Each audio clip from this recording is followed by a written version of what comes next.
Reverendíssimo Padre Neuci, queridos irmãos presentes nesta Igreja Matriz de Santa Rita, queridos internautas que nos acompanham pelas redes sociais e pela web rádio Ativa Comunicações. Hoje nós chegamos ao quarto domingo da Quaresma. E todos os anos, no quarto domingo da Quaresma, nós celebramos o chamado Domingo da Alegria, da expressão latina Laeter, que significa alegria. A exemplo do Advento, se nós lembrarmos no Advento, no terceiro domingo do Advento, a gente celebra também o Domingo da Alegria, a gente chama de Gaudete. E aí, a liturgia continua sendo a cor roxa, mas a Igreja nos autoriza a fazer uma variação e usar essa cor mais clara, o róseo, para mostrar esta alegria de sentir que a Páscoa, a grande festa da ressurreição, ela já está se aproximando de nós. Nós já podemos nos avistar. Isto é motivo de alegria. Mas também a liturgia de hoje faz esta combinação. Alegria dupla também pelo perdão e pela misericórdia. A alegria de quem é perdoado, como o filho pródigo. A alegria de quem perdoa, como o pai do filho pródigo que o perdoou. Meus irmãos, na primeira leitura do livro de Josué, nós vamos ver que este povo resgatado da escravidão, eles clamam a Deus porque também estavam passando fome. Daí a ponte que se faz com o Evangelho. Esse filho pródigo, também o filho mais novo, estava passando fome. Então o povo de Deus no deserto passava fome e clamou a Deus, e Deus mandou o pão do céu, Deus mandou o maná, o verdadeiro pão que alimenta. Então isto serve para nós fazermos o seguinte entendimento, porque aqui nesta passagem do livro de Josué, a Sagrada Escritura diz que, quando já na terra que era sua, porque foi Josué que sucedeu Moisés, e foi Josué que fez a entrada desse povo na terra, foi ele que dividiu as tribos, e quando Josué entra e distribui a terra, então na sua própria terra eles já plantam. E a palavra de Deus diz então que não tem mais o maná, porque agora o maná é os frutos da terra, o fruto do seu trabalho, o fruto do seu suor. Quantas e quantas vezes na nossa vida também nós passamos por momentos em que não temos nada, em que precisamos de maná. Nós precisamos clamar a Deus, e Deus manda o maná para nós, através dos seus anjos, através de homens e mulheres de boa vontade, que estendem a mão, naquele momento que às vezes não temos nem o que comer, que não temos às vezes dinheiro, que não temos saúde, que estamos necessitados, que estamos precisando. Mas logo em seguida, Deus diz: agora você já tem condição, agora você pode trabalhar, agora você vai viver com o suor do teu trabalho, assim como este povo aqui, comia agora não o maná, mas comia o alimento do suor do seu trabalho, como daqui a pouco o padre reza na oração em que ele faz a oferenda. Na segunda carta aos Coríntios, ela é um texto muito importante para fazer também a gente entender o sacramento da reconciliação. Então, quando vocês ouvirem alguém dizer que a Igreja Católica inventou o sacramento da confissão, então, embora esse texto não seja o principal, mas ele explica um pouco, porque o principal texto que alicerça o sacramento da reconciliação é a passagem lá do domingo da Páscoa, né? Quando Jesus, na tarde do domingo da ressurreição, ele entra no cenáculo e ele dá ordem para os apóstolos: a quem vocês perdoarem os pecados serão perdoados, etc. Essa passagem bíblica do Evangelho de São João é o texto principal. Mas aqui hoje, São Paulo, na carta aos Coríntios, ele fala que Jesus confiou o ministério da reconciliação para eles. E para quem? Para os bispos e para os padres. São Paulo está dizendo que nós precisamos entender isso. O padre e o bispo agem na pessoa de Cristo para conceder o perdão dos pecados.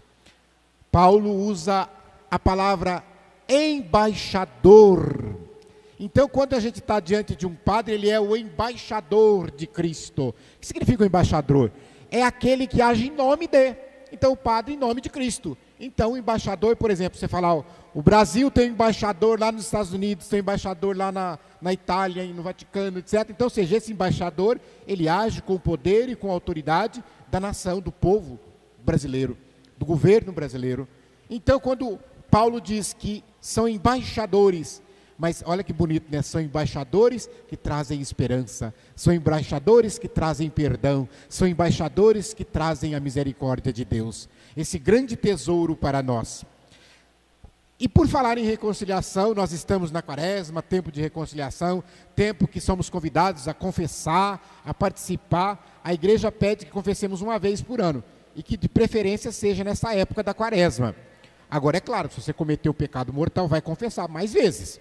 Mas se não cometeu o pecado mortal, pelo menos uma vez por ano tem que se confessar. Mas eu queria lembrar que quando a gente vai cometer pecado, quando a gente vai fazer coisa errada, parece que o inimigo enche a gente de coragem, não enche? A gente fica forte, a gente fica macho, né? A gente vai e faz as coisas erradas. Os pecados que nós cometemos, alguns a gente comete sozinho, né? A gente sabe disso. Mas tem muitos pecados que a gente não comete sozinho. A gente comete em 2, a gente comete em 3, em 4, a gente comete na frente dos outros, a gente comete na rua. E aí nessa hora a gente não tem vergonha, a gente faz. Mas aí depois quando fala, vem se confessar, eu tenho vergonha. Ué, parece que Satanás tira a vergonha para a gente fazer o pecado. E aí depois ele devolve para a gente não confessar, porque ele quer que a gente fique com o pecado. Então, como a liturgia de hoje fala de misericórdia, fala de perdão, então fica essa dica. Tira essa vergonha, vá se confessar, livra-se deste pecado, não carregue fardos pesados.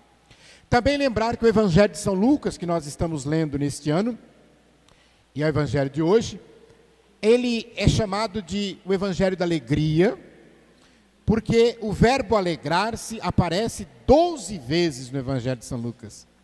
E o substantivo alegria aparece 16. Então, ou seja, são muitas vezes em que aparece alegrai-vos, alegrar, alegres. Mas também o Evangelho, eu falei dessa alegria porque a alegria do perdão, de ser perdoado e de perdoar. Mas esse Evangelho também é conhecido como o Evangelho da misericórdia. Por quê? Porque esse capítulo 15 que nós lemos hoje, no seu núcleo, ele traz 3 parábolas que são chamadas de parábolas da misericórdia. Prestem atenção, né? A gente não pode enrolar muito, mas só para vocês entenderem. A primeira parábola, vamos pegar a parábola da ovelha perdida, todos vocês conhecem. É aquela ovelha que está lá no curral e ela olha para fora e fala assim, a ovelhinha pensa, o pasto lá fora está melhor do que aqui dentro. O pastor lá fora é melhor do que esse pastor aqui. Então, eu vou fugir. E ela foge. E a palavra de Deus diz que o pastor deixa as 99 no redil e vai em busca daquela perdida. Ele vai lá e traz de volta, coloca no ombro e traz de volta. É a primeira parábola da misericórdia. A outra parábola da misericórdia é a da mulher que perde uma moeda dentro de casa. Também está nesse capítulo 15 aqui. E ela revira a casa de perna para o ar para poder pegar essa moeda de volta. E a terceira parábola é o Evangelho do filho pródigo. Vejam bem, meus irmãos. Na primeira parábola, a ovelha foi embora porque foi seduzida. E ela não voltou. O pastor é que foi buscá-la. O pastor teve que ir lá buscá-la. Na segunda, a moeda não saiu sozinha do bolso. Foi perdida por descuido. Mas também a moeda não voltou sozinha para o bolso. A mulher teve que revirar a casa e achar a moeda. E o Evangelho diz que foi grande a sua alegria quando ela encontrou aquele dracma. Mas aqui no filho pródigo acontece uma coisa interessante. O filho pródigo, ele vai por conta própria, assim como a ovelha, ele foi seduzido, porque o filho pródigo, ele olhou lá para fora e falou assim, como muitos de nós fazemos, muitos jovens fazem isso hoje, porque Eu quero lá fora, porque eu quero ser livre, porque aqui dentro de casa eu não consigo liberdade, é a minha mãe me enchendo o saco, porque tem que ajudar em casa nas tarefas, porque tem que arrumar a cama, porque tem que levantar a tal hora, porque não pode sair sem avisar, porque eu não posso trazer meu amigo aqui, então lá fora eu posso fazer o que eu quero, não tem que dar satisfação para ninguém. Então esse filho aqui tinha tudo dentro da casa do pai, mas ele pensou dessa forma, assim como a ovelhinha seduzida. Só que a grande diferença desse evangelho do filho pródigo é que o pai não foi buscá-lo. Esse pai, todas as tardes, sentava lá no alpendre da casa. Desculpem, muita gente não sabe o que é alpendre, né? Sentava na porta da casa lá com a cadeira e ele ficava olhando pela estrada assim, esperando, na esperança de ver o filho apontar, e nunca o filho apontava. Ele entrava para dentro de casa todo dia chorando, como muitos pais e mães fazem hoje ainda, o filho não vinha. Mas aqui no evangelho o filho resolveu voltar sozinho, ninguém foi buscá-lo, diferente da moeda, diferente da ovelha. Mas neste caso, há que se fazer duas perguntas. Primeira, por qual motivo um filho sai de casa? E segundo, por que motivo um filho volta para casa? Então quando eu falo, por que motivo um filho sai de casa? Pela ilusão. A ilusão de que lá fora é melhor, de que vai ter mais liberdade, de que lá fora não precisa importar com ética, com moral, com doutrina. Então quando eu olho também, se eu pegar a igreja, quanta gente fala, eu vou sair da igreja porque esse padre é muito chato, aqui na igreja eu não posso fazer isso, eu não posso fazer aquilo, eu não posso vestir essa roupa, eu não posso beber o que eu quero, eu não posso... E aí acha que a igreja está sufocando, então eu vou embora, que eu vou ser livre lá fora. Então, são essas coisas que levam os filhos a sair de casa, porque acham que vão ser livres, que vai ter liberdade, que vai curtir a vida. Mas aí a segunda pergunta, o que leva um filho a voltar para casa? As respostas seriam inúmeras, mas eu vou me ater a uma. Quando o filho pródigo resolve voltar para casa, eu pergunto para vocês, ele resolveu voltar porque ele estava com saudade do pai dele? Foi isso? Ele estava com saudade da mãe? Ele estava com saudade da família, do irmão? A palavra de Deus diz que ele resolveu voltar porque ele estava com fome. Ele estava com fome, ele queria comer. Queria comida. Ele não queria o pai dele, não. Não queria o irmão, não queria a mãe de volta, não. Tanta verdade que o evangelho diz assim, que ele fala, ele até ensaia.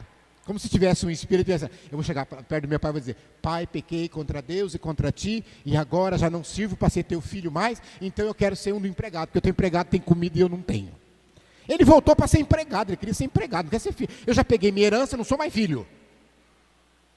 Então também, se nós olharmos, quantas e quantas pessoas voltam para a igreja depois de uma experiência mal sucedida lá fora, mas ela não volta por amor a Deus, ela não volta por arrependimento, ela não volta por saudade da comunidade, mas ela volta por necessidade.